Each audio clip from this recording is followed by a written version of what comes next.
9 నెలలు మోసి కని పెంచి ప్రయోజకుని చేసిన ఆ తల్లికి ఆ కొడుకిచ్చిన బహుమతి ఏంటో తెలుసా? 80 ఏళ్ల వయసులో కనీసం నడవలేని స్థితిలో ఉన్న కన్న తల్లిని నడి రోడ్డుపై అనాథలా వదిలేశాడు.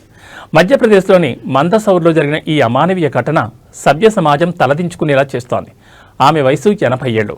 కొడుకు తనను ఎక్కడికో తీసుకెళ్తున్నాడని సంబరపడిందేమో కానీ తనను శాశ్వతంగా వదిలించుకోవాలని చూస్తున్నాడని ఆ తల్లి ఊహించలేకపోయింది. భార్య ఒత్తిడితోనో లేక భారం అనుకున్నాడో తెలియదు, కానీ ఆ కనికరం లేని కొడుకు కన్నతల్లిని రోడ్డుపై వదిలి వెళ్ళిపోయాడు. గంటలు గడుస్తున్నా కొడుకు తిరిగి వస్తాడన్న ఆశతో ఆ ముసలి కళ్ళు రోడ్డు వైపు చూస్తున్న తీరు స్థానికులను కన్నీరు పెట్టించింది. సమాచారం అందుకున్న పోలీసులు వెంటనే అక్కడికి చేరుకుని ఆమెను రక్షించారు. తల్లిని నడి రోడ్డుపై వదిలేసిన ఆ ప్రబుద్ధుడిపై కేసు నమోదు చేసి విచారణ జరుపుతున్నారు.